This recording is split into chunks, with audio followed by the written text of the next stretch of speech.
Alors, bonsoir à tous. Voilà, je profite de ces instants pour parler de Shavuot, puisqu'on va bientôt fêter la fête de Shavuot. Alors, c'est intéressant déjà de réfléchir que cette fête s'appelle Shavuot. Ouais, comme on appelle la fête de Pessah Pessah, on appelle la fête de Purim Purim, on appelle la fête voilà, de Purim Purim, on appelle toutes ces fêtes.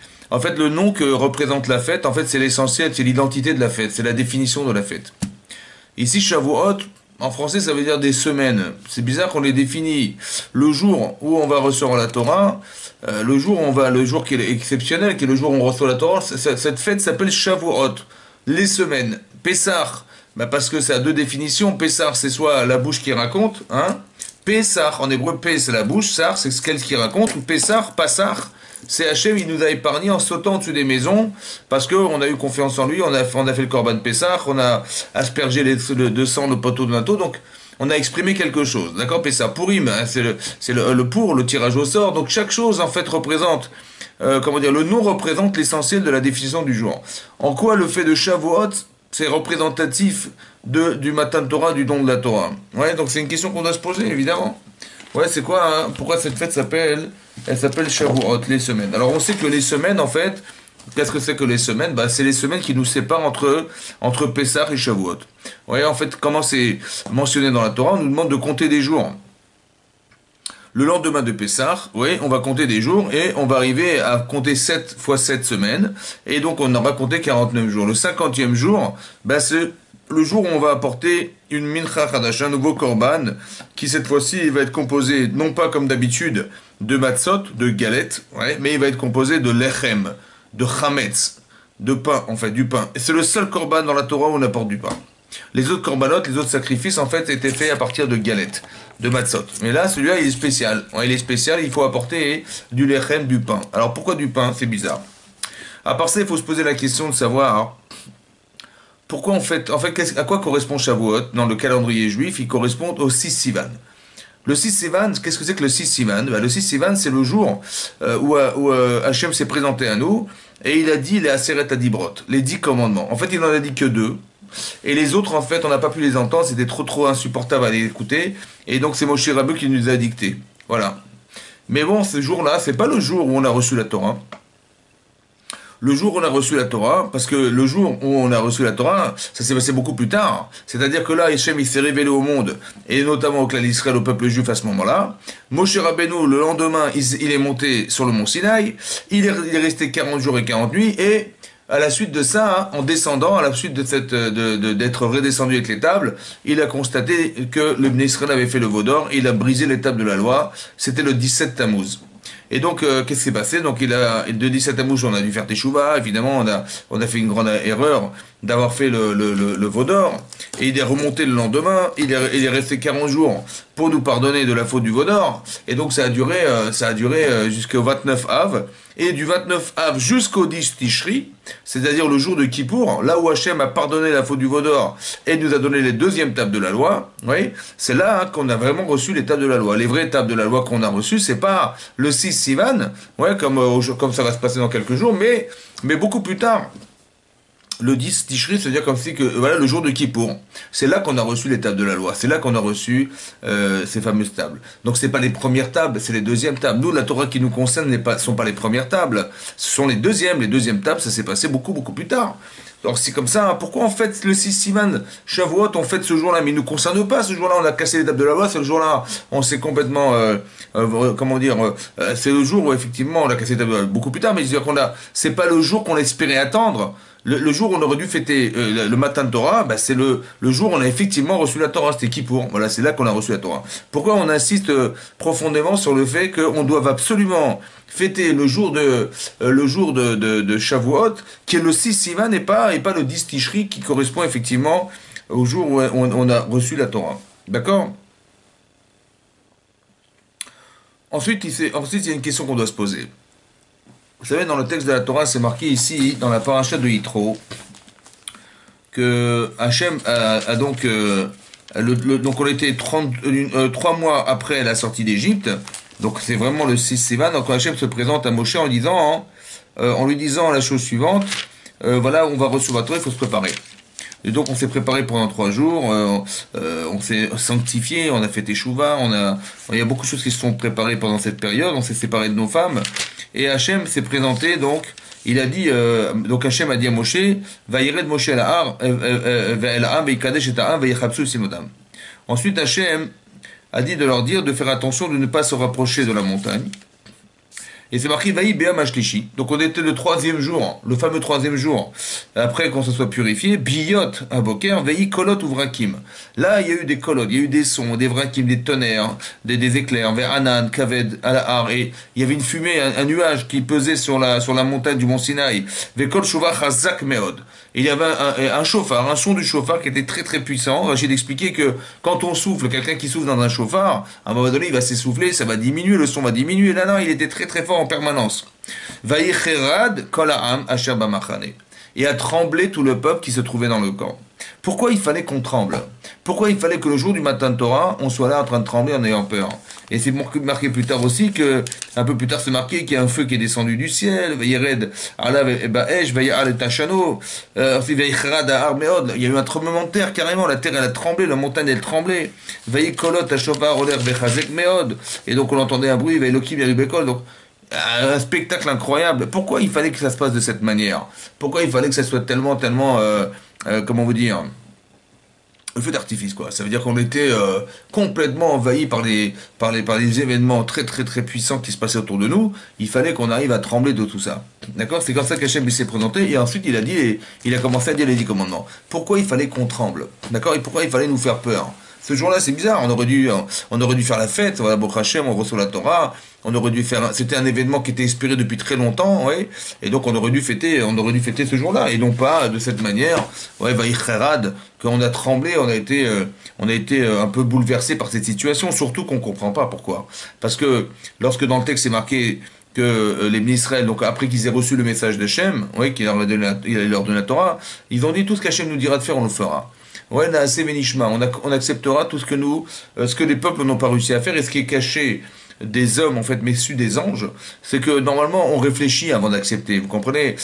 Quand on nous propose une affaire, on dit attendez, je vais bien réfléchir, je vais regarder le dossier, et je vais voir si ça me plaît ou ça me plaît pas. Et là, on aurait dû dire à Hachem, écoutez, d'abord on va essayer de voir ce qui se passe dans la Torah, de quoi ça parle, ça nous concerne.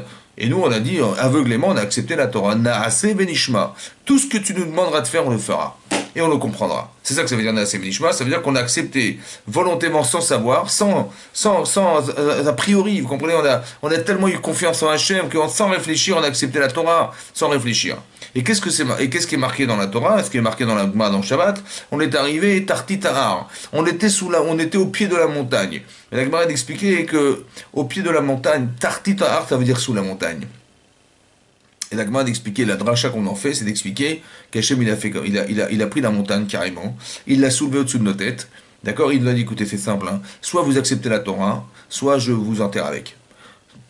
Ça veut dire que voilà, c'est comme ça qu'on a reçu la Torah, d'accord? Alors qu'on a dit, mais attendez, on a accepté la Torah aveuglément, on a tout accepté. Comment c'est possible qu'Hachem nous la présente de cette manière? C'est-à-dire avec des feux, des fracas, avec des tonnerres, comment vous dire, avec des éclairs, avec du feu, avec le tremblement de terre, la terre elle bougeait, la montagne elle bougeait dans tous les sens. Pourquoi faire tous ces spectacles? À quoi ça sert tous ces spectacles? Alors qu'on avait accepté la Torah, vous comprenez, c'est étonnant. Et quand on regarde en parallèle, si vous regardez le calendrier hébraïque, ouais, si on devait faire un cercle, on voit que on pourrait imaginer que Shavuot, ouais, pourrait correspondre à Sukkot, et pourrait correspondre aussi à, comment vous dire, il y a une parallèle qui pourrait nous permettre de comprendre que ce qu'on n'a pas pu réaliser à Shavuot, parce qu'on n'a pas forcément accepté la Torah Bessimcha, ouais, on a vu on a reçu la Torah avec Harada, c'est-à-dire qu'on a tremblé, avec des tremblements, avec des grandes peurs, n'est-ce pas? Et ben ça, on a réalisé à Purim. Ouais, Kimouv et Kiblo Yehudim, on a réussi à réaliser à Purim, Bessimcha, ouais, Be'avat Hashem, ce qu'on n'a pas réussi à faire à Shavuot. Mais pourquoi il fallait que ça se passe comme ça? Pourquoi il fallait absolument qu'on reçoive la Torah de cette manière? Il fallait qu'on la reçoive avec des tremblements, des peurs, voilà, on a vu des feux dans tous les sens, on a vu des tonnerres, des sons de chauffard énormissimes. Pourquoi de cette manière? On ne pouvait pas la recevoir autrement? C'était pas possible de la recevoir autrement. Pourquoi il fallait absolument qu'on la reçoive de cette façon? Ok? À part ça, il y a une question qu'on doit se poser aussi. C'est la suivante. C'est de comprendre que Euh, il y a marqué dans la Gemara dans Ta'anit, la Gemara dans Ta'anit, à la fin de Ta'anit, elle dit là-bas, il y a marqué un passou dans Shir Hashirim. Il y a marqué Beyom Chatunato, oui. Yom Chatunato, le jour de son mariage, ou Yom Simchat Libo, et le jour de la joie de son cœur. Donc c'est marqué dans Shir Hashirim, dit Shlomo Ameler, Beyom Chatunato, le jour de son mariage, ou Yom Simchat Libo, et le jour de la joie Libo de son cœur. Alors de quoi, à quoi ça fait allusion? On pensait que ça parlait des mariages. Il fallait se marier, on était content de se marier. En fait, la Gemara explique autre chose. Bizarrement, elle dit que c'est quoi Yom Chatunato? C'est le jour du Matan Torah. Le jour du don de la Torah. Et c'est quoi le Yom Simchat Levo, le jour de la joie du cœur? C'est quoi ce jour de la joie du cœur? La joie du cœur, c'est le Beth Amikdash et le Mishkan. On a résidé quelque part, on a fait résider Hachem quelque part. Qu'est-ce que ça a à voir avec le Matan Torah? Alors, le premier rapport qu'on peut imaginer dire, c'est que il y a une alliance qui s'est créée entre nous et Hachem. Ça veut dire que Yom Simchat Libo, Yom Chatunato, le jour du mariage, c'est un petit peu comme si on avait fait un shidour. On nous avait proposé de rencontrer une fille. Après, chacun décide. Tu veux me rencontrer, tu veux pas rencontrer, c'est toi qui décides. Et cette rencontre, en fait, elle s'est faite. Mais elle a pris quand même 2300 ans, 2400 ans. Ça a duré quand même pas mal de temps. Il y avait de quoi attendre. Et le jour où on s'est rencontrés, tout à coup, on a décidé de se marier. Et on s'est rencontrés, on s'est mariés, et donc il y a eu un brit qui s'est créé entre nous. Un brit, c'est-à-dire qu'on s'est lié d'alliance. Alors bizarrement, dans la Torah, c'est marqué qu'à chaque fois que vous verrez une alliance dans la Torah, le terme utilisé, c'est Kritut Brit. Ça veut dire quoi, Kritut Brit? Ça veut dire qu'on s'est lié d'alliance avec Hachem. En français, on va traduire la Kritut Brit, l'alliance qu'on a créée, elle s'est contractée ce jour-là. La Kritut Brit. Mais en hébreu, karet, ça ne veut pas dire contracter, c'est l'inverse. Koret, berit, ça veut dire couper le lien. La Kritut, karet, lichot en hébreu, ça veut dire couper. Donc, qu'est-ce que ça veut dire? Couper le lien, couper une alliance. Mais non, il fallait pas dire couper l'alliance, il fallait se lier d'alliance, il fallait tresser des liens d'alliance. Il fallait dire l'inverse. Le terme utilisé, c'est pas Koret Berit qu'il fallait dire. Il fallait dire qu'on est Likshor Berit, il fallait se lier d'alliance avec Hachem. Ou avec sa femme, on dit dans les Koret Berit. Il y a trois sortes d'alliances qui s'est créées dans le clan Israël. Déjà, on fait la Brit Mila, c'était un Brit, d'accord? La Brit Mila, il y a le mariage. C'est une alliance avec son épouse et son mari. Parce que chacun doit être consentant de se marier un avec l'autre. Et il y a la Kritut Brit qui s'est faite avec la Torah et Hachem. Là-bas, le Gaon de Vilna, il ramène ce fameux Midrash qui dit comme ça. Que, en fait, quand Hachem, il s'est lié d'alliance avec nous, il a dit la chose suivante. De garder la Torah chez moi, c'est pas possible. Parce que je dois vous la donner. De vous la donner et de m'en séparer, c'est pas possible. C'est un petit peu comme quelqu'un qui va donner sa fille à marier à son futur gendre. Il dit de donner ma fille complètement, ça va être très difficile. De t'empêcher de l'épouser, je peux pas non plus. Alors je t'en prie, laissez-moi un petit endroit chez vous là-bas ou à côté de chez vous pour que je puisse voir ma fille. Et c'est pareil. Qu'est-ce que fait Hachem en fait? En fait, de se lier d'alliance avec nous, c'est quoi? C'est de dire, de te donner la Torah et de m'en séparer complètement, c'est impossible. De la conserver, de ne pas te la donner, je ne peux pas non plus, parce qu'elle est réservée aux hommes aussi. Alors qu'est-ce qu'on va faire? Vous savez ce qu'on va faire? Je vais être Koret Berit, je vais me détacher, je vais couper de moi la Torah. Je la coupe de moi. Mais en fait, cette alliance, elle va nous permettre de nous retrouver. C'est-à-dire que vous vous rendez peut-être pas forcément compte, mais quand on étudie la Torah, c'est le seul moyen qu'on a de se retrouver avec Hachem. Ça veut dire que ce qui fait tampon entre lui et nous, c'est la Torah. C'est ça qu'il a dit. Il a dit, on va faire une alliance. Mais qu'est-ce qu'il va faire, Hachem? Il va être correct. Il va couper de lui cette Torah. Il va la retirer de lui. Et il va la donner. Comme un homme, en fait, quand il est sous la choupa, il dit à sa femme, Ariat Mekoudé Chetli, tu m'es sanctifié. Mais qu'est-ce qui se passe, en fait? Il va prendre de lui-même. Il va donner une alliance à son épouse. En fait, qu'est-ce qui va se passer? Il va créer un lien avec son épouse. De quelle manière? Que ce qui va nous rassembler. Le bride, qu'est-ce que j'ai fait? En fait, j'ai pris de moi. Pour ça que le Rav, quand on est sous la repas, il dit, mais est-ce que c'est bien vous qui avez acheté la bague? C'est bien de votre propre argent? Mais quel intérêt de dire une chose pareille? L'intérêt, c'est d'expliquer que tu dois prendre de toi pour elle. D'accord? Donc c'est là que je prends. Mais qu'est-ce que je retrouve chez elle? Je retrouve ce que je lui ai donné. Qu'est-ce qu'Hachem il retrouve chez nous? Il retrouve ce qu'il nous a donné. Ça veut dire que deux êtres qui n'ont rien à voir, oui, qui n'ont rien à voir, parce qu'Hachem n'a rien à voir avec nous, et nous, on n'a rien à voir avec Hachem. Qu'un homme, en fait, quelque part, dans son identité masculine, dans son tempérament, dans sa façon de penser, dans son corps, dans tout ce que vous voulez, n'a rien à voir avec une femme. Et une femme n'a rien à voir avec un mari. Alors qu'est-ce qu'on fait alors? Alors on va faire une alliance. Mais pour que l'alliance se fasse, pour qu'on arrive à recréer un lien entre nous, il faut qu'on soit capable de retirer de soi quelque chose. On va être correct, Bérit. On va couper de soi pour retrouver chez l'autre ce qu'on lui a donné. Et c'est ce lien qui va nous construire. Et on voit ici que Yom Khatunato, c'est un mariage. On va se marier avec Hachem quelque part. Mais qu'est-ce que ça veut dire? Alors c'est très intéressant que ce jour de Shavuot, le 6 Sivan, pourquoi cette date a été choisie et pas le 10, le 10 Tishri, qui est le jour où on a effectivement reçu la Torah? Parce que le 6 Sivan, ça correspond en fait au jour où Hachem a dit Bereshit bara Elohim et Hashemayim et Haaretz. Au commencement, Hachem crée le ciel et la terre. Alors, a priori, c'est une information temporelle. On nous dit, voilà, Hachem a décidé de créer le monde. Et au commencement, voilà ce qu'il a fait. Il a fait ça, il a fait ça, il a fait ça. D'accord? Ça, c'est le sens littéral. Mais Bereshit, pourquoi le mot Bereshit pour dire le commencement? On aurait dû dire, normalement, Barishona. Et vous savez comment fonctionne la Torah. Ça veut dire que lorsque le mot utilisé n'est pas tout à fait adéquat, il a un autre sens. Et ici, Bereshit, on aurait dû dire Barishona au départ. Au commencement, Dieu crée la ciel et la terre. Il y a d'autres mots pour dire le commencement. Il y a Bitrila, Barishona, il y a d'autres mots, n'est-ce pas? Il est la Torah du Bereshit. Pourquoi le Réchit? Pour dire autre chose. Peut-être que le Réchit, ça rappelle autre chose. Ça rappelle le Réchit d'Arko, le Réchit Tevuato. Réchit, c'est le commencement, c'est vrai, mais le Réchit, c'est ce qui est à la tête. D'accord? Roche, en hébreu, c'est la tête. Et donc, Bereshit, c'est ce qui est le Réchit, ce qui est à la tête. Alors, qu'est-ce que la tête de la pensée qu'Hachem il avait de créer le monde? Quel espoir il avait que le monde soit monde? Alors c'est pour deux choses. Bereshit, lequel?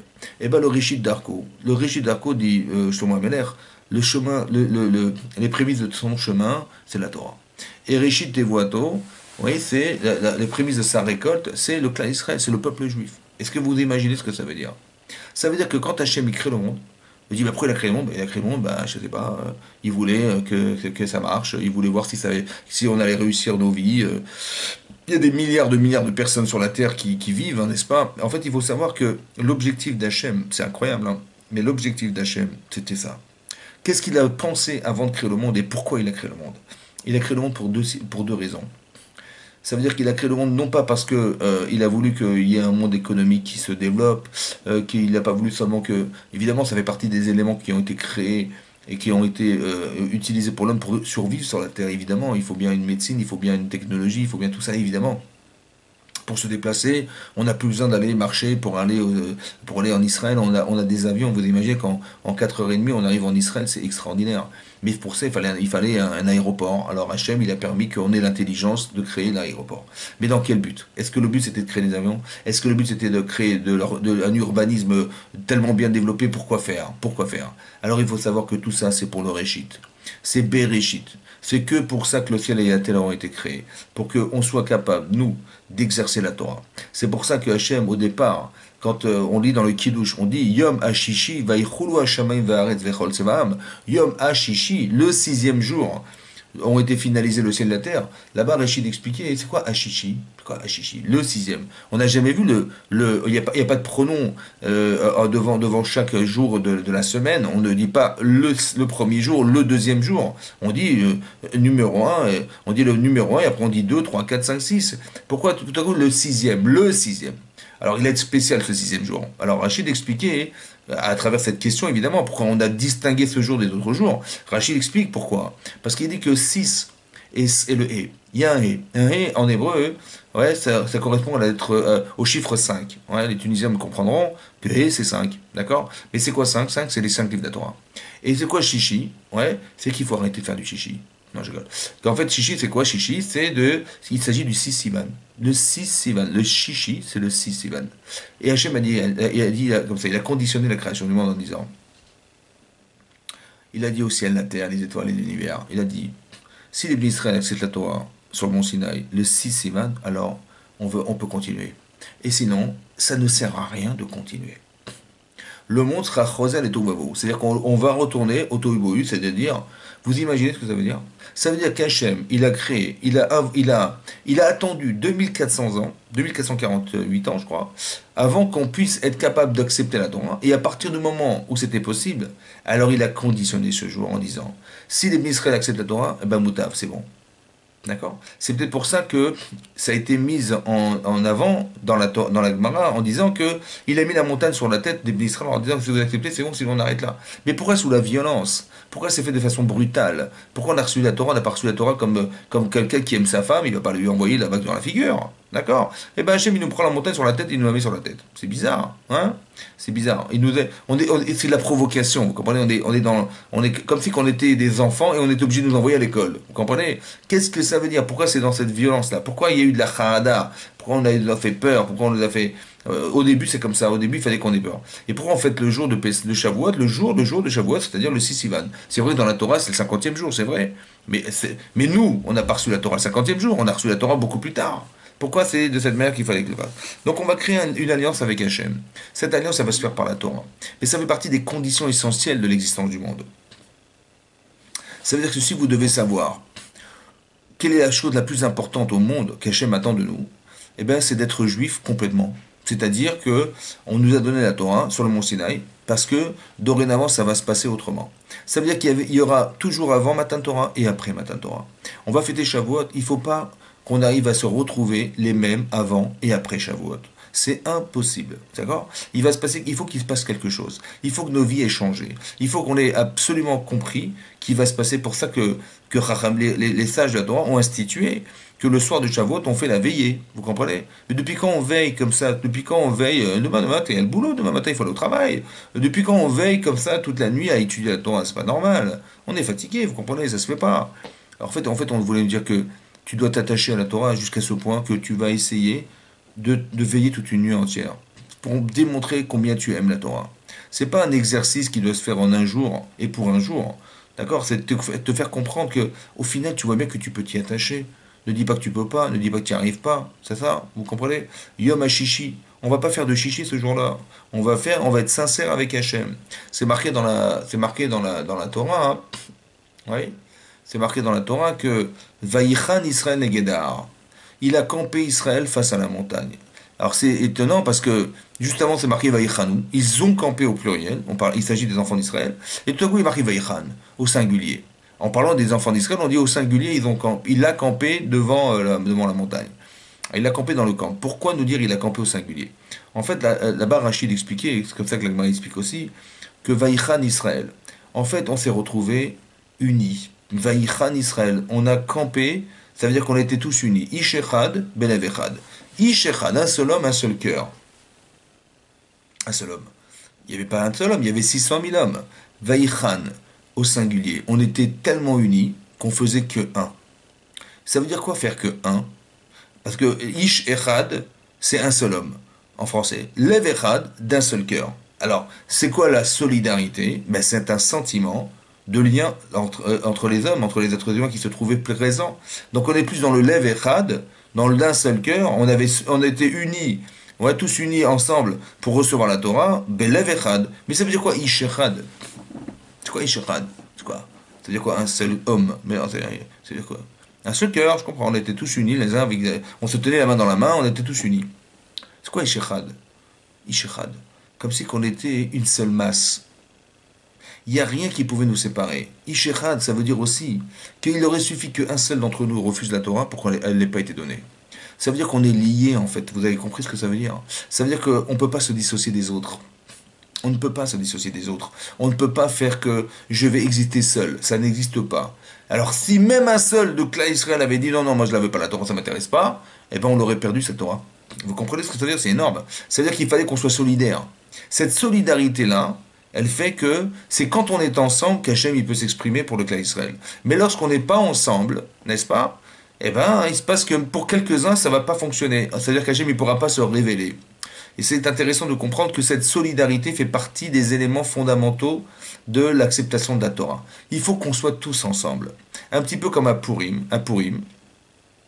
Ce qui est bizarre à Purim, c'est qu'un jour, il y a un homme qui s'appelle Aman, il a été confronté à Mordechai, n'est-ce pas? Parce que le roi avait décrété que tous les gens qui étaient dans le royaume, les 127 provinces, mais Odou, Veat Kush. Odou, c'est l'Afrique, et Kush, Odou c'est l'Inde, et Kush c'est l'Afrique. D'accord? Mais Odou, Veat Kush. Je ne sais pas si vous vous rendez compte, essayez d'imaginer le territoire que ça représente.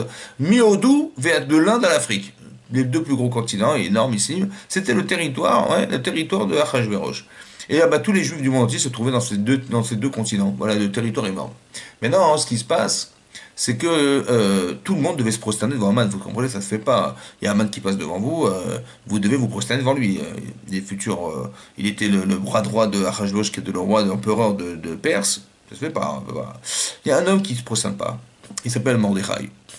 Et Mordechai, il ne se prosterne pas. Et là, qu'il a provoqué chez Aman, ouais, il a provoqué chez lui la colère en disant, mais écoutez, tellement il était offusqué qu'on ne se prosterne pas devant lui que Mordechai ne se prosterne pas. Et je ne vais pas seulement détruire Mordechai, je vais exterminer le peuple de Mordechai, le peuple juif. Et donc il a été voir Achashverosh pour lui proposer de détruire.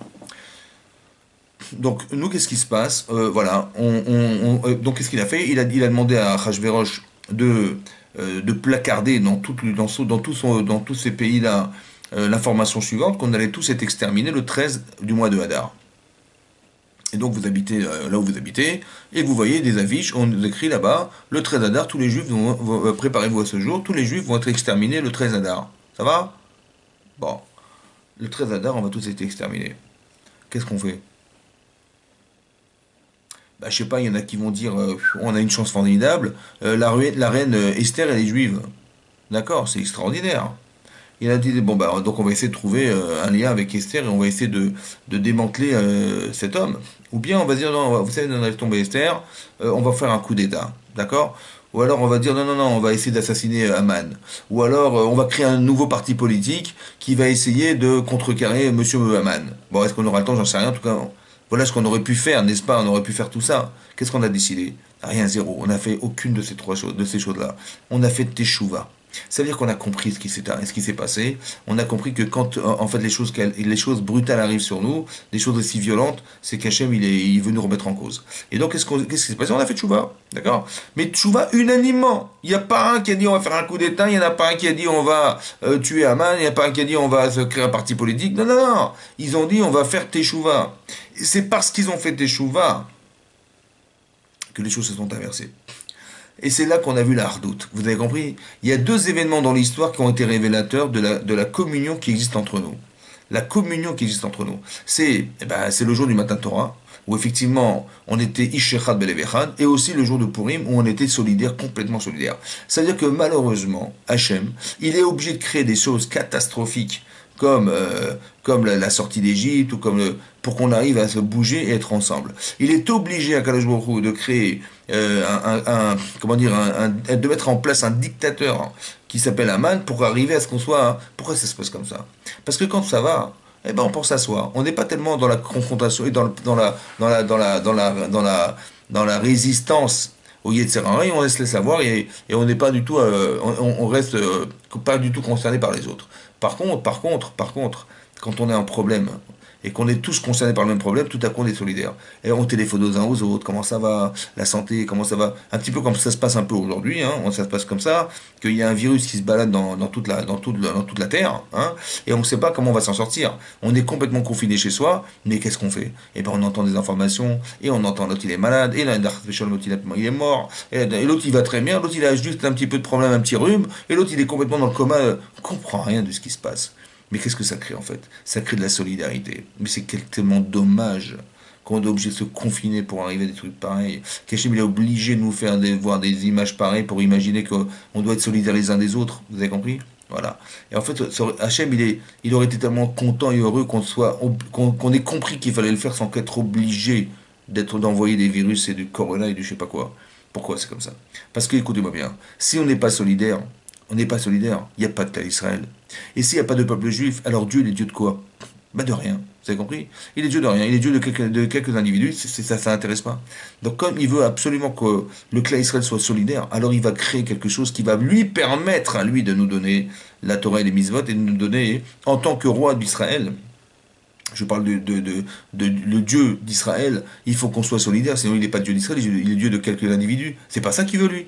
Il voudrait qu'on soit solidaire, il voudrait qu'on soit ensemble, il voudrait que pour que la Torah puisse se transmettre, autant qu'elle puisse exister, il fallait qu'il y ait cette solidarité. C'est pour ça qu'il y a deux éléments essentiels qu'il faut comprendre. Que le monde ne pourra pas subsister sans la Torah. C'est impossible. Que le monde ne pourra pas subsister si on n'est pas solidaire. Et le monde ne pourra pas subsister si on n'est pas capable de faire teshuva.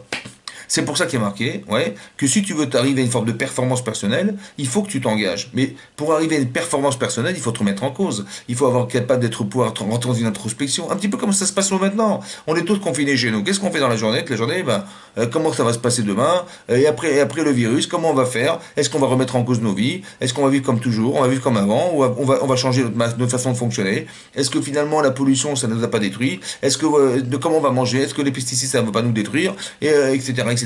Donc il faut bien que ça change. Donc on est en train de réfléchir comment se passera notre vie de demain, n'est-ce pas? Donc on réfléchit maintenant, dans le confinement, parce que de toute façon, on n'est même pas sûr de demain de survivre. Vous sortez dans la rue, on peut attraper le virus n'importe comment, on ne sait même pas comment ça se soigne. Vraiment. Alors on n'a pas de vaccin, on n'a rien. Mais cette problématique, cette inconnue-là, elle est provoquée par un Kadosh Baruch Hu. Pourquoi faire? Parce que essayez de réfléchir. Est-ce qu'on croit sincèrement que ce qu'on fait a un sens? Voilà. Alors on va être capable non pas de se dire on va faire les mitzvot, peut-être qu'on les fait pas exactement comme il faut, je sais pas, mais comment on va faire pour le savoir? Ben vous savez quoi, c'est pas marqué dans Wikipédia, c'est pas marqué dans une encyclopédie, c'est marqué dans la Torah. Donc ça veut dire qu'on est obligé. Mais c'est pas seulement qu'on est obligé d'apprendre la Torah, parce que si tu sais pas comment tu vas faire, c'est pas seulement ça en fait. Il faut comprendre que derrière il y avait un lien qui a été créé avec Hachem. Quand vous êtes dans la Torah, vous êtes lié avec lui. Quand vous demandez des brachot, vous demandez des choses, mais vous êtes avec lui. C'est que par la Torah que ça peut passer. Pourquoi c'est important que vous l'entendiez? Parce qu'il y a une Gemara dans Nida d'Aflamet. La Gemara dit là-bas qu'un enfant dans le ventre de sa mère, qu'est-ce qu'il fait? Bon, moi je croyais qu'il jouait au foot, ouais, qu'il était en train de jouer au ping-pong ou au tennis. Non, pas du tout. La Gemara elle dit clairement, oui, qu'il y a un ange qui lui apprend toute la Torah. Tout simplement. Ouais, il y a marqué que il a un air d'Alouk al Rocho, il a une lumière qui est plantée sur dessus de sa tête, ouais, qui lui éclaire. Il est roué, mais sauf à Envala Sofo, il voit de la création du monde à la fin des temps, ouais. C'est-à-dire que l'embryon, il a une bracha incroyable. Il est béni d'Hachem, cet enfant-là, cet embryon-là, qui est dans le ventre de sa mère, il est nourri par sa mère, il respire par sa mère, il en apprend la Torah Kula, il a une vision du monde qui est sans limite. Ouais, il a un écran devant lui, c'est le ventre de sa mère, et qu'est-ce qu'il voit? Il voit toute la terre, il voit tout ce qui se passe, il voit tout ce qui s'est passé et tout ce qui va se passer. Bon, mais quel mérite il a eu cet enfant pour être capable? Ouais, qu'est-ce qu'il a fait comme mitzvot, n'est-ce pas? Qu'est-ce qu'il a dû faire comme pour avoir ce mérite que nous-mêmes on rêverait d'avoir? Ouais, de savoir l'avenir, mais c'est fantastique. Mais lui, il voit tout, il voit tout. En fait, vous avez compris. En fait, cet enfant, il ressemble à qui? Eh bien, il ressemble à un homme qui un jour existait, qui s'appelait Adam Arishon. Et Adam Arishon dit l'Agma qu'il était dans le Gan Eden, ouais, et qu'est-ce qui s'est passé? Eh ben, il étudiait la Torah, il avait des anges qui lui faisaient à manger tous les jours, et etc., etc. Il n'avait aucun problème de Parnassa, zéro. Vous n'avez pas remarqué que cet embryon, il ressemble à cet homme, il ressemble à Adam Arishon. Ça veut dire qu'il y a quelque chose d'Adam Arishon en nous. Et lorsqu'on sort du ventre de sa mère, on oublie la Torah. D'accord? On n'a aucun souvenir de tout ce qu'on a appris. Mais pourquoi nous apprendre la Torah si c'est pour l'oublier en sortant? Ah ben vous savez pourquoi? Parce que la véritable personne que nous sommes, ben c'est lui. Si vous cherchez à savoir qui vous êtes, et qui est-ce qu'il faut atteindre dans sa vie? Parce que tous les jours qui passent, on se découvre. Ouais.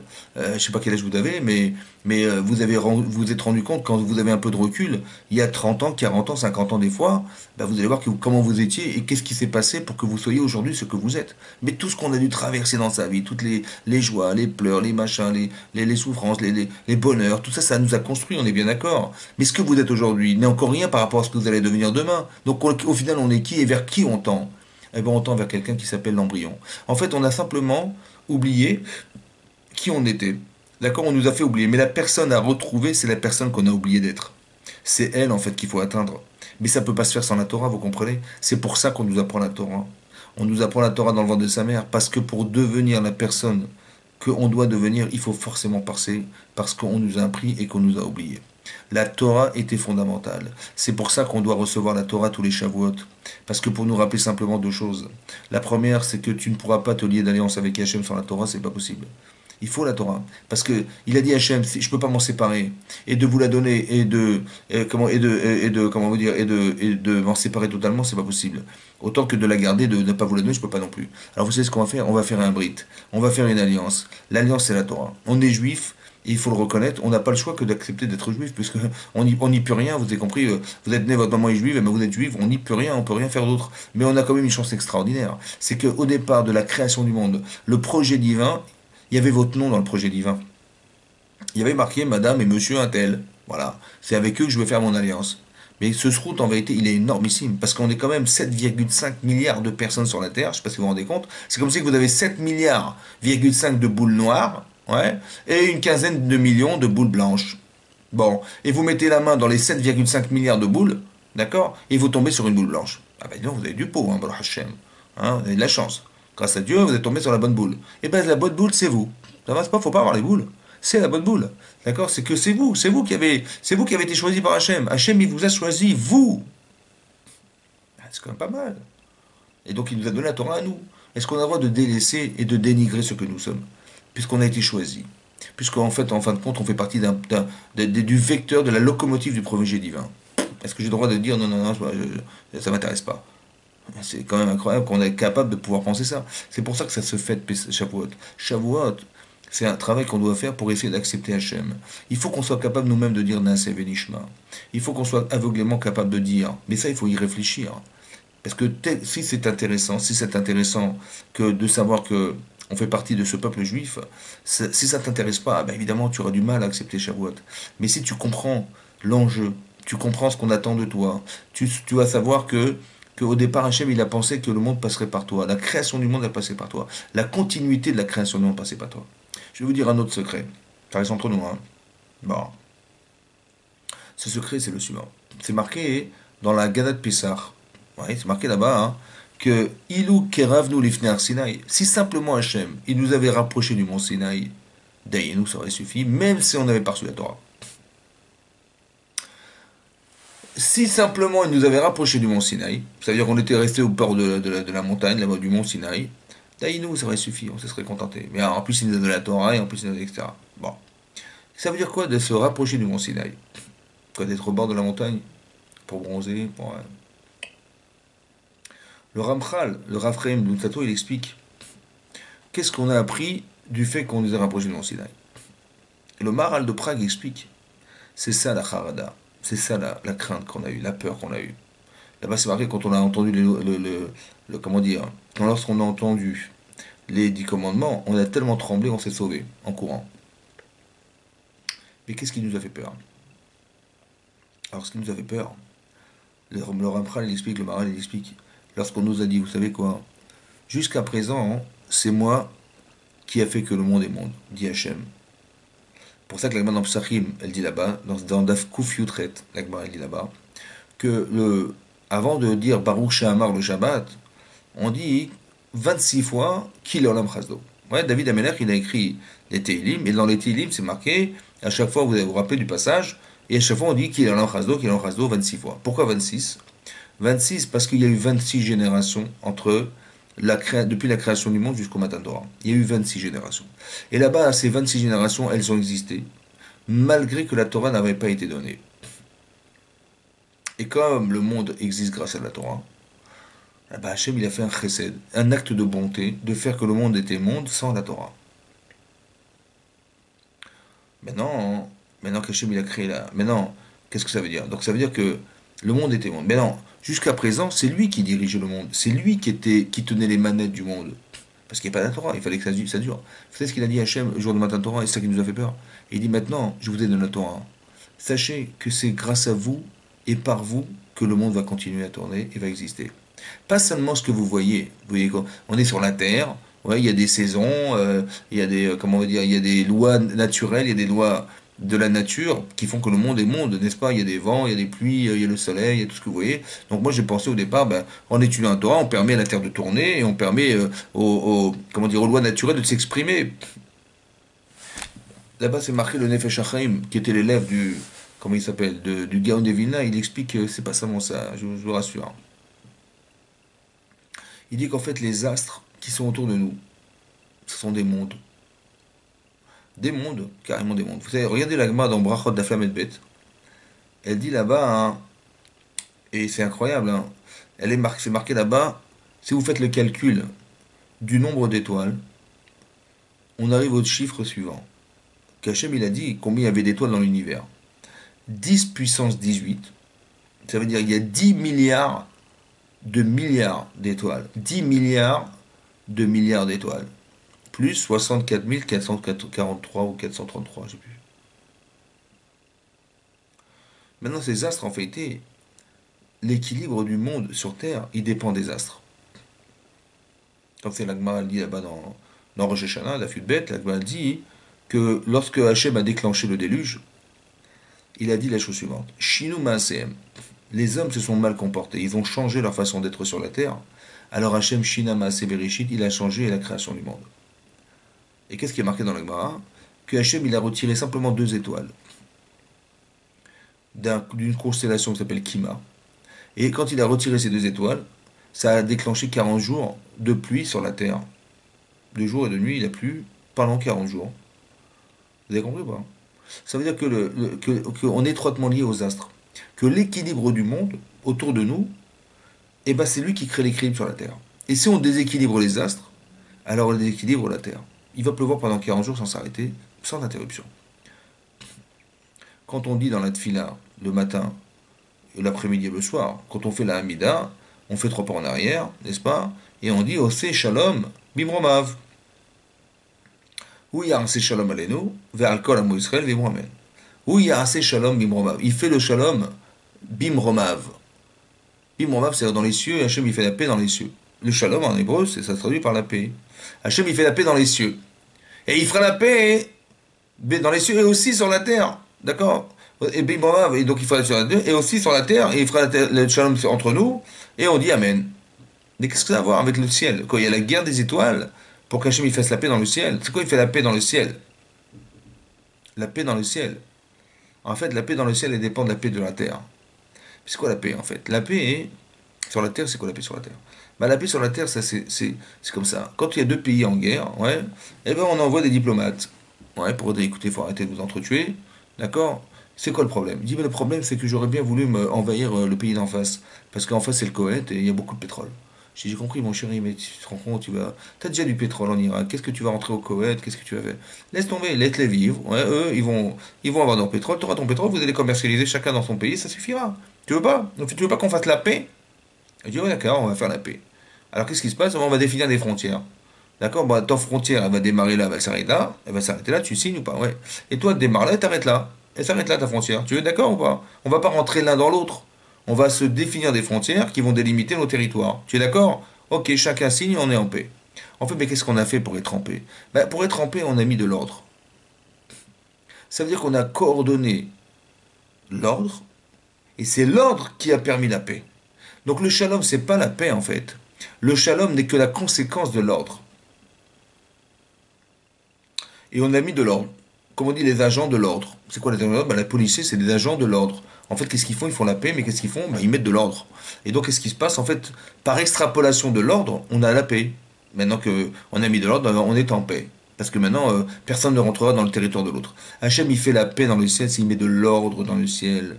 Ça veut dire que les choses, elles sont très, très, très minutieusement placées là où il faut. Et si tu les déplaces, tu crées un désordre. Mais qui c'est qui va créer le désordre? Dorénavant, vous savez qui? Avant, c'était Hachem qui créait le désordre. Parce qu'il a enlevé quand ça n'allait pas, c'est lui qui a enlevé les étoiles. Vous savez qu'est-ce qu'ils enlèvent aujourd'hui? Et qui c'est qui les met en ordre? Ben, c'est nous. Car Hachem, il a dit au Mont Sinaï, c'est pour ça qu'on a eu très peur. Ben, dorénavant, c'est vous qui tenez les manettes. Quand vous faites des mitzvot, le monde que vous voyez pas, il va s'entretenir. Et si on fait des averot, rasvé shalom, et ben le monde que vous ne voyez pas, il va se détériorer. C'est pour ça qu'il il est marqué dans Rashi, dans la paracha de Bereshit, que lorsque le Nachash, le serpent, il a dit à Chava, mais si tu manges du Etzadat, Tovara, si tu manges ce fameux fruit du bien et du mal, tu seras qu'Elohim, Yodea, Tovara, qui lui connaît le bien et le mal, comme Dieu. Et Rachid dit quoi comme Dieu? Vous serez comme Dieu, vous créerez des mondes. Parce que de quoi il parle? En vérité, il a menti, parce qu'on ne sera pas comme Dieu. Hein. Mais il a dit la vérité qu'on crée des mondes. Ça veut dire que si je mange du Etzadat, vous savez quand est-ce qu'on va être capable de créer des mondes? Quand on va être capable d'étudier la Torah comme il faut. On ne se rend pas compte, hein, mais c'est marqué dans les Sfarim, dans les livres de Torah, c'est marqué qu'il y a le chasse, il y a le chumash, il y a les mishnayot. N'importe quel passage que vous étudiez dans la Torah, ça entretient une partie du monde, de l'univers. On ne se rend pas compte. Hein. Ça veut dire que dorénavant, le monde, il repose sur nous. Ça veut dire qu'on vous a donné la Torah, ben chaque parcelle de la Torah, ça correspond à une parcelle de l'univers. C'est pour ça qu'on peut comprendre dorénavant que lorsqu'il est marqué dans le Sefer, dans le Midrash Rabbah, au début de Bereshit, c'est marqué Bereshit bara Elokim et Hashem et Haaretz. Là-bas, c'est marqué dans le Midrash, vous pouvez regarder au début du Midrash Rabbah, c'est marqué Hashem istakel bedoraita ou baralma. Hashem, il a regardé dans la Torah, et il a créé le monde. Ben, la première chose qu'on apprend déjà, c'est que la Torah n'est pas subordonnée au monde. C'est le monde qui est subordonné à la Torah. On peut pas dire, ouais, je fais ce que je veux, on va changer ça, on va changer ça. Non, tu peux pas changer, mon chéri, ça a été créé avant la création du monde. À part ça, c'est marqué que le plan du monde, la façon de faire fonctionner le monde, il dépend de l'étude de la Torah elle-même. Donc si tu mettais de filine, bah, le monde va tourner comme il faut. Si tu ne mets pas, bah, il va pas tourner comme il faut. Et si tu fais pas les mises comme c'est marqué, si tu ne comprends pas ce qui est écrit, ou tu comprends mal ce qui est marqué, ou tu défends ce qui est écrit, bah, tu auras des problèmes. C'est ça qu'on a eu tellement peur, on est devenu responsable, ouais, de ce que Hachem nous a montré sur le mont Sinaï, qui était l'univers. C'est énorme. Vous avez compris la responsabilité qu'on a. On a eu tellement peur de ça. Pourquoi on a peur? C'est ça la charada. C'est ça la fameuse. On nous a fait peur. Aussi à Purim, on nous a fait peur. Mais on est arrivé à la Vat Hashem. C'est quoi la différence? Pourquoi ici on nous a fait peur en nous mettant la montagne sur la tête et on est resté dans la peur de Shavuot, la peur du don de la Torah. Et là-bas, on nous a fait peur. C'est vrai, avec Haman, on nous a fait peur. Mais on est arrivé à la Vat Hashem. C'est quoi la différence? Alors peut-être la différence, elle est comme ça. La différence, en fait, elle est dans la façon dont on a vécu Shavuot. Alors je m'explique.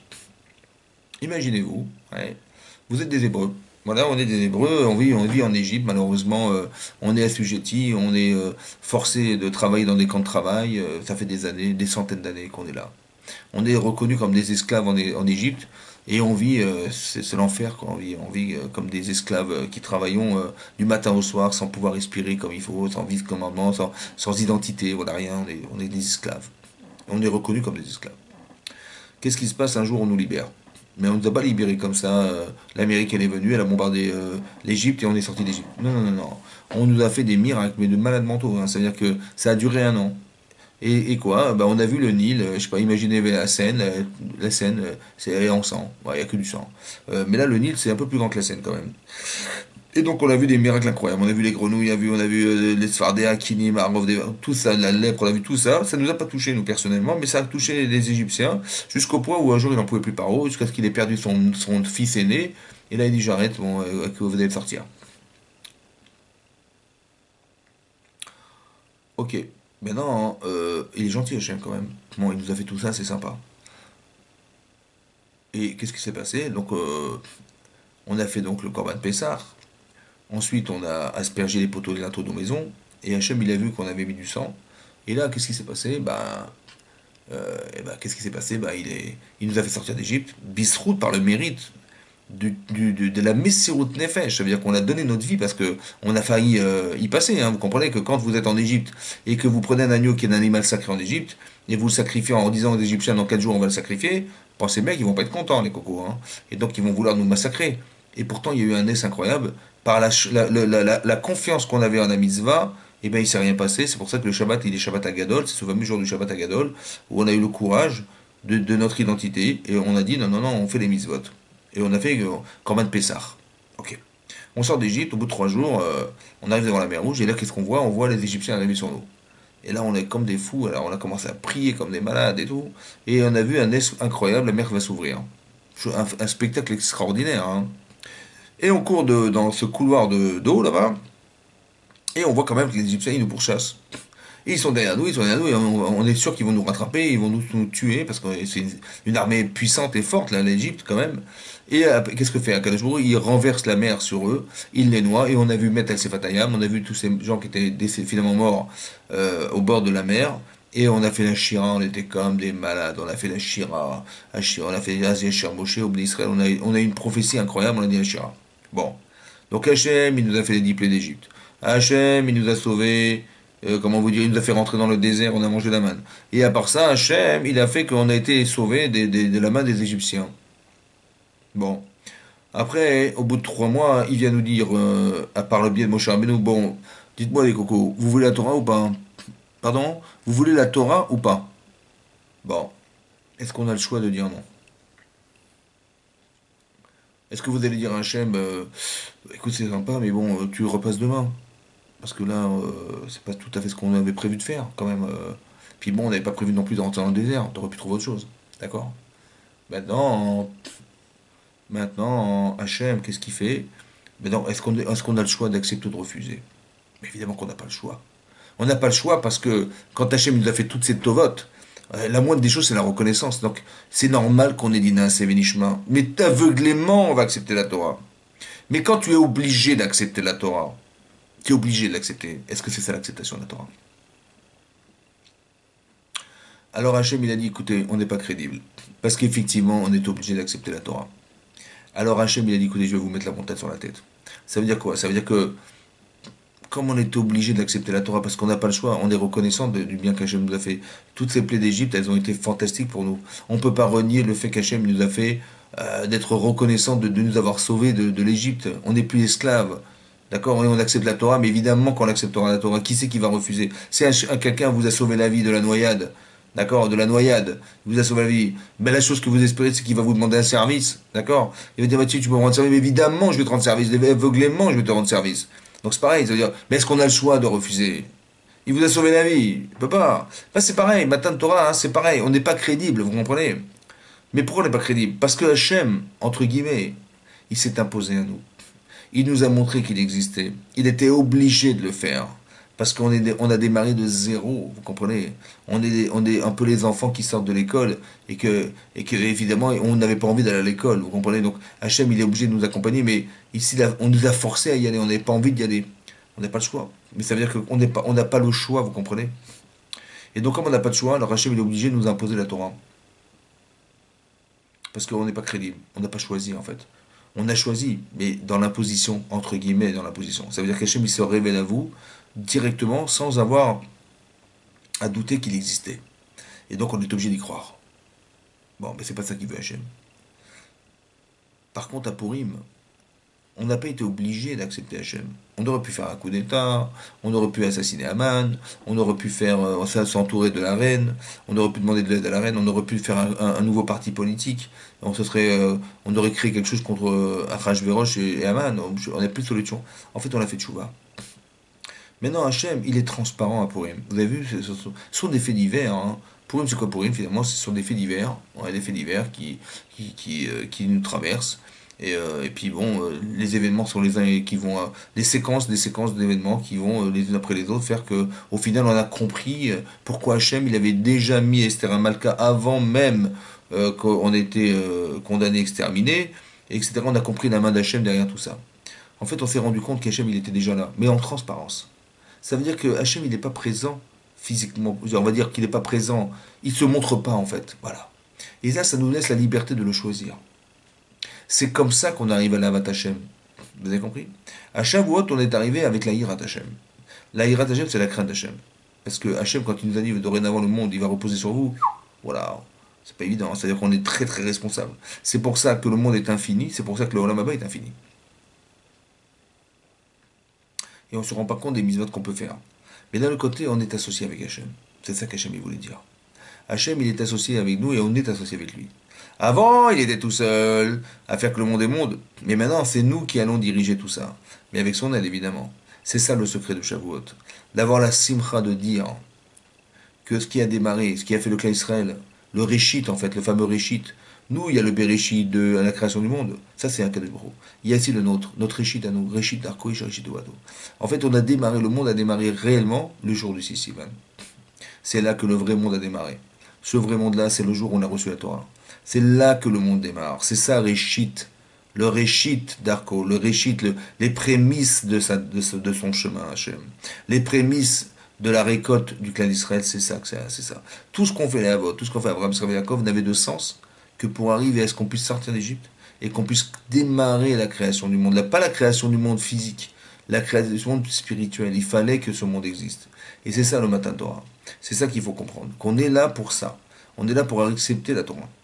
Comment ça se traduit en vérité? Alors là, on nous dit, dans les Pirkei Avot, c'est marqué, le monde repose sur trois choses essentielles. Il y a la Torah, l'étude de la Torah. La Avoda, bah, c'est le service au Beth Amikdash. Ouais, on amenait des korbanot, des sacrifices. Et aussi, Gbil Trasadim, Bah, Glut Rasadim, c'est d'avoir une relation horizontale avec le prochain. Il faut donner avec son cœur, il faut donner, il faut partager, il faut échanger, voilà, c'est ça. Maintenant, qu'est-ce que ça veut dire? Ça veut dire que on nous apprend à réfléchir, on nous apprend à analyser, on nous apprend à savoir, on nous apprend à comprendre des sujets. Ça, c'est la Torah. La avoda, le service, c'est le cœur. Ça veut dire que on devait amener un korban pour sacrifier, un korban pour faire teshuva, regretter d'avoir fait, prendre sur soi de ne pas recommencer, avoir honte de soi. Et maintenant qu'il n'y a plus de korbanot, alors on apporte la tfila. La tfila, c'est quoi la tfila, la prière? C'est le lien vertical qu'on a avec Hachem. Mais la tfila, c'est une avoda chez Balev. Tu vas servir Hachem avec ton cœur, et c'est ça, c'est la prière. Donc il y a le cerveau, c'est la Torah. Il y a le cœur, c'est la tfila. Et Gibut Rasadim, c'est tes mains. Il faut agir dans la vie. On a trois avot. On dit Eloké Abraham, Eloké Yitzhak, Veloké Yaakov. Le Dieu d'Abraham, le Dieu d'Israël et le Dieu d'Abraham et le Dieu de Yaakov. C'est bizarre parce qu'on aurait dû écrire le Dieu d'Abraham, il servait Yaakov. On aurait dû mettre en facteur commun Hachem, le Dieu, qui est le Dieu d'Abraham, il servait Yaakov. Mais pas le Dieu d'Abraham et le Dieu d'Israël et le Dieu de Yaakov, comme si il y avait trois dieux. Il n'y a pas trois dieux, il y en a qu'un. C'est quoi le Dieu d'Abraham? Quoi, qui n'est pas le Dieu d'Israël et qui n'est pas le Dieu de Yaakov? Non. Alors c'est quoi le Dieu d'Abraham sur Yaakov? En fait, le Dieu d'Israël et Yaakov. Vous savez ce qu'était Abraham? Abraham, Abraham Avinu, lorsqu'il a interrogé Shem, qui était le fils de Noach, il dit, mais dites-moi, comment vous avez fait dans l'arche de Noé? Vous aviez des animaux qu'il fallait nourrir en permanence. Il leur a dit, tu sais quoi? C'était l'enfer. Il fallait nourrir des gens, des animaux, on ne savait pas quoi leur donner à manger. Chacun avait son heure, et on n'allait pas dormir, et l'autre il à telle heure, et telle heure. Tellement il y avait une pression de fou furieux dedans, qu'un jour le lion il a mordu le bras de Noach. Il a dit, mais tout ça pourquoi? Pour le chesed. Il fallait faire du bien. Il fallait nourrir, il fallait donner sa vie pour nourrir les autres. Il dit, mais Hachem, il n'a rien à faire de nourrir des animaux. En fait, il a dit, mais c'est incroyable parce que Hachem, il a demandé à Noach et à sa famille de nourrir des animaux. Alors de nourrir des êtres humains, a fortiori, n'est-ce pas? Ce que je vous dis là, dit le Midrash, c'est le déclencheur du chesed d'Abraham. Il a compris à travers cette histoire qu'il fallait faire du bien autour de soi. Il a fait toute sa vie du bien autour de lui. Ça, c'est Gimilut Rasadim d'Abraham. C'est-à-dire qu'il s'est donné, il a donné sa vie pour les autres. Yitzhak, Gibor. On lui dit, tu sais quoi? On va prendre un sacrifice. C'est qui le sacrifice? Ça sera toi. Il dit, pardon? Ça sera toi. Il dit, écoute, j'accepte. Le Kiddush Hashem, jusque-là, il est prêt à disparaître pour Hashem. La kvoura, la capacité à faire abstraction de soi pour quelque chose, pas pour le donner à manger aux gens, pour autre chose, pour Hachem. Ça, c'est Yitzhak. Gibor. Avoda Shebalev. Le travail du cœur. Et Yaakov, c'est le Hémet. Yaakov, c'est la Torah. Vous avez vu? Donc le Dieu d'Abraham, le Dieu d'Israël. Le Dieu d'Abraham, en fait, à travers Abraham, on a compris ce qu'était Hachem. Il fait du chesed. À travers Yitzhak, on a compris Hachem, il se retient des fois dans la vie. Vous comprenez? Il se retient parce qu'on fait tellement d'erreurs des fois qu'il se retient de ne pas nous détruire pour nous laisser le temps de faire teshuva. Et le Dieu de Yaakov, c'est le Dieu du Hémet. La véracité des choses, de voir juste. Voilà. En fait, les trois éléments sont des éléments qui font que le monde est monde. Si vous enlevez la Torah du monde, si vous dites quelqu'un, il dit voilà, moi je crois en Dieu, je crois en Dieu, j'adore servir les gens, j'adore rendre service aux gens, mais je ne crois pas en la Torah. Ça ne peut pas tenir. Il dit, moi je crois en la Torah, mais je crois pas en Dieu. Voilà, j'adore la Torah, c'est très intelligent la Torah, la psychologie, c'est fantastique, mais je comprends en Dieu. Mais par contre, j'adore rendre service aux gens, ça marche pas. J'ai dit, j'adore la Torah, j'adore Hachem, mais je suis confiné chez moi, je parle à personne, je connais personne, ça marche pas non plus. Il faut que ces trois éléments soient présents pour que le monde soit équilibré. Vous comprenez? J'ai besoin de comprendre, j'ai besoin de ressentir, et j'ai besoin d'exprimer ce que je suis à travers les autres. On ne peut pas exister sans les autres, c'est impossible. C'est pour ça que quelqu'un qui reste seul, il s'autodétruit. Parce qu'on ne peut pas être seul. Le seul qui peut être seul dans la vie, c'est Hachem. Pourquoi il peut être seul? Parce que le seul qui peut autour de lui créer quelque chose qui dépend de lui, mais lui ne dépend de rien, c'est ça être seul, c'est lui. Mais nous, on ne peut pas vivre seul, on peut pas, on est dépendant des autres, vous comprenez? On ne peut pas devenir seul. Je ne peux pas être père sans une femme. peux pas être père de famille, tu peux pas être marié sans ta femme, tu peux pas être femme sans ton mari, tu peux pas exprimer ce que tu ressens si l'autre n'est pas là. Tu vas parler au mur, tu vas parler à des arbres. Non, il faut quelqu'un qui corresponde à ce que tu es. Et avec lui, tu communiques et avec lui, tu deviens.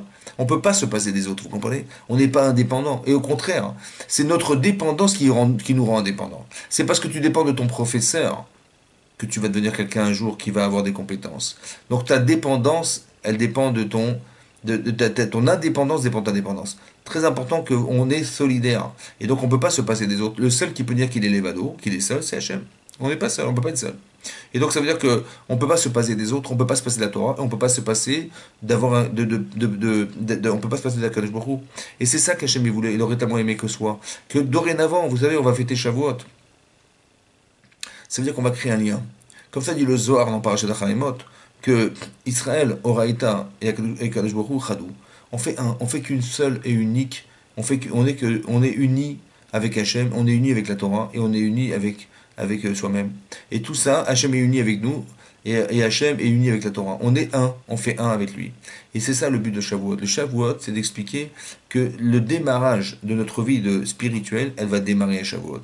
Et comment on va l'exprimer? Tellement on est heureux de Shavuot, tellement on est heureux de recevoir la Torah, on va étudier toute la nuit. Mais ce travail, en vérité, il a été fait depuis longtemps, parce qu'il a été fait le jour du lendemain, déjà, de Pessah. On a apporté ce corban du Homer, c'est-à-dire que le Beddin, le tribunal, a récolté des récoltes d'orge, environ 2,5 kg d'orge, il a fait en farine, et le Cohen, il a fait le balancement. Mais en vérité, c'est quoi cette orge? En fait, cette orge que j'apporte, qui sont les prémices aussi de la terre, parce qu'au printemps, il n'y a pas grand-chose qui pousse. Hein. Les récoltes, c'est à Shavuot, hein, c'est beaucoup plus tard. Donc les premières choses qui poussent, c'est l'orge. Mais pourquoi on amène de l'orge? L'orge, c'est les graines animales. Comme si on voulait toucher l'animal qui est en nous. Quand on a vu le tonnerre et les étoiles, on a vu le tonnerre et on a vu comment vous dire, le tonnerre et on a vu le jour du matin de Torah et le feu et les chauffards. En fait, on a tremblé, mais c'est notre corps qui a tremblé. C'est notre corps qui a eu peur. Comme si on voulait dompter son corps en disant, mais tu sais, Hachem, il est là. On te rappelle qu'il est là. Mais c'est pas pour te faire peur, en fait. C'est pour que ton corps, il ait le souvenir intrinsèquement lié à toi, qu'au-dessus de toi, il y a qu'Hachem.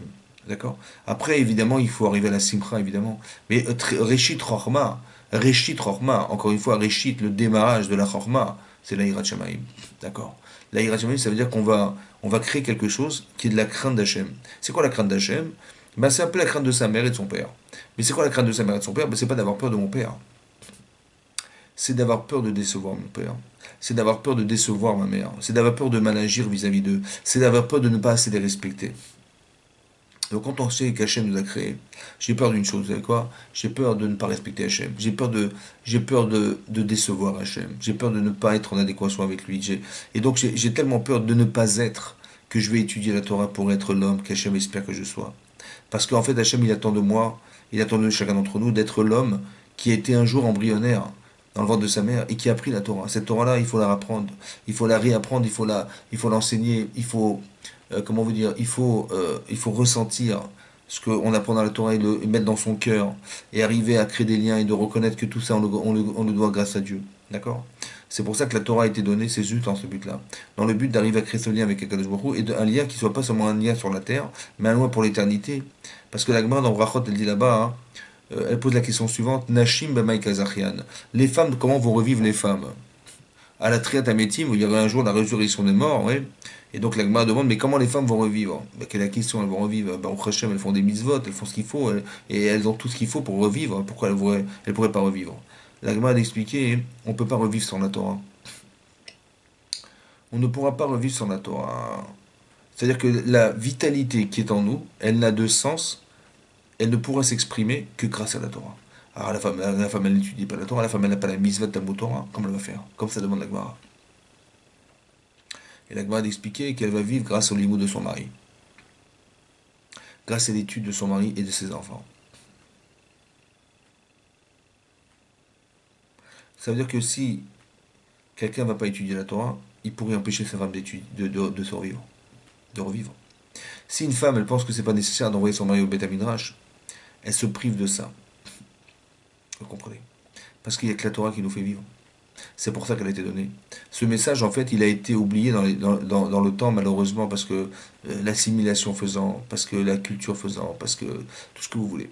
En fait, on oublie les messages. C'est pour ça que on fait des cours de Torah pour expliquer aux gens où est-ce que se place l'essentiel et où est-ce que se passe le secondaire. Où est-ce que l'essentiel se trouve et où est-ce que le secondaire se trouve. C'est très important qu'on l'entende parce que il faut savoir que c'est marqué dans les Chazal, c'est marqué dans la Gemara. Et donc ça veut dire qu'une femme, elle va revivre par la Torah et nous, on va revivre par la Torah. Donc on doit permettre à son épouse de pouvoir revivre un jour et de se retrouver à Tretametim. Et donc on doit encourager sa femme aussi à avoir de la Yirat Shamim, à avoir de la pudeur. Ce sont des valeurs très très importantes, très fondamentales.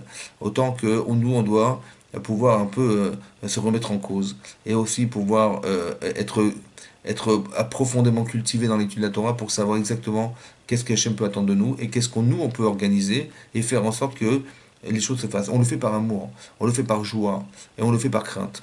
J'ai peur de me tromper, je sais pas, j'ai peur de me tromper. Donc quand je ne sais pas, qu'est-ce que je fais? Bah, quand je ne sais pas, je prie Hachem. Et je demande à Hachem de m'éclairer dans mon chemin. Je demande à Hachem, à Tachonen la Damdaat. C'est toi qui vas nous donner la Torah. Pourquoi Chanen la Damdaat? Chonen, vous allez voir dans Parashat Vayitranan, c'est marqué que Chonen, ça vient de Chinam. Ça vient de gratuit. En fait, je demande à Hachem de me donner la Torah gratuitement. Comme c'est marqué dans le Midrash Rabbah, que Hachem, il a donné la Torah à Moshe Rabbeinu. Après 40 jours et 40 nuits, c'est marqué là-bas, il a dit, il a étudié la Torah pendant 40 jours et 40 nuits avec Hachem, Moshe Rabbeinu. Et au bout des 40 jours et 40 nuits, ouais, il a dit, bah écoute, j'ai rien retenu. J'ai rien retenu de tout ce qu'il m'a dit. Rien, zéro. Il dit, écoute, d'accord, alors je te la donne Bechinam. Je te la donne gratuitement. Pourquoi c'est gratuit? C'est gratuit parce que ça ne peut pas s'acheter. On n'est pas outillé pour accepter la Torah. C'est énormissime, c'est infini la Torah.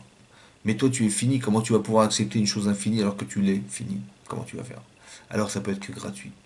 Ça veut dire que quand tu vas étudier la Torah, ça va pas être facile des fois, mais quand tu vas exercer, au début ça va être scolaire. Tu vas apprendre à lire, tu vas apprendre à déchiffrer la Gemara, tu vas apprendre les mots, tu vas apprendre à savoir où s'arrête la question, où commence la réponse. Et après tu vas commencer à apprendre les commentaires, et après tu vas commencer. Et à un moment donné, tu vas voir que tu vas kiffer la Torah. Tu vas adorer la Torah parce qu'elle te parle, la Torah, parce qu'elle aime la Torah, parce qu'on adore ce qui est vrai. On adore ce qui est vrai. Et donc tu vas commencer à rentrer dans la Torah.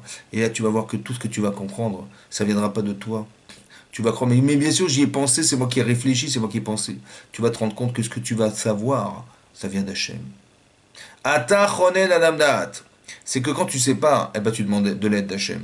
Et c'est que de cette manière qu'Hachem il est lié avec nous à jamais, vous comprenez? Parce qu'on ne pourra pas se passer de lui. Parce que quand tu comprendras pas qu'est-ce que tu vas faire, bah tu fais appel à lui. Quand tu sais pas quel est le sens de ta vie, qu'est-ce que tu vas faire? Où est-ce que tu dois aller? Dans quelle direction tu dois te tourner? Tu sais pas. Comment tu vas faire? Eh ben tu vas demander de l'aide d'Hachem. Tu vas lui demander à lui qui est ton père. Ouais, c'est lui ton père en fait. Avinu chez Bachamayim, c'est lui. Et donc tu fais appel à lui comme si c'était ton vrai père. Et tu fais appel à lui comme si que. Mais si déjà ton père il te rend service. Mais Akadosh Baruch Hu, c'est à l'infini qui va te rendre service, vous comprenez? On est ses vrais enfants, c'est lui. Et donc on va demander à Hachem de nous aider et de nous permettre d'avoir des brachot. On peut tout lui demander à Akadosh Baruch Hu. Il suffit d'être sincère avec lui, il faut d'être en adéquation avec ce que lui pense de toi, et de ce qu'il espère de toi, et de ce que tu espères devenir par lui. Et ça, c'est très important qu'on soit des tzadikim, parce qu'Hachem a besoin de nous. D'accord? Comme la société nous envoie dans des écoles pour nous former, parce qu'elle a besoin de nous. D'accord? Et bien, quand on est formé, et ben après, on peut faire de nous quelque chose. Et ben, venez, on se forme aussi.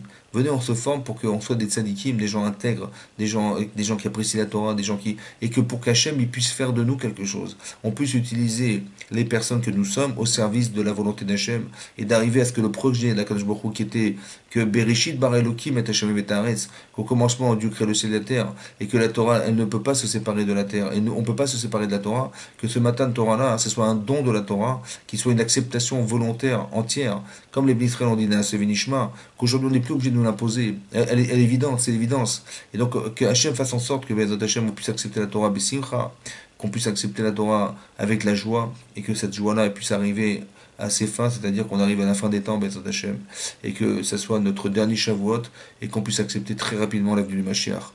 Amen, Kenny Ratson. Je vous souhaite à tous une bonne santé. Voilà, vous pouvez toujours vous abonner à la chaîne YouTube, ma chaîne YouTube, pour pouvoir recevoir les cours et que Bezat Hashem, voilà, on se retrouve que dans des joies. Merci beaucoup de m'avoir suivi et je vous souhaite une bonne fête de Shavuot. Amen, Kenny Ratson. Comme tout, au revoir.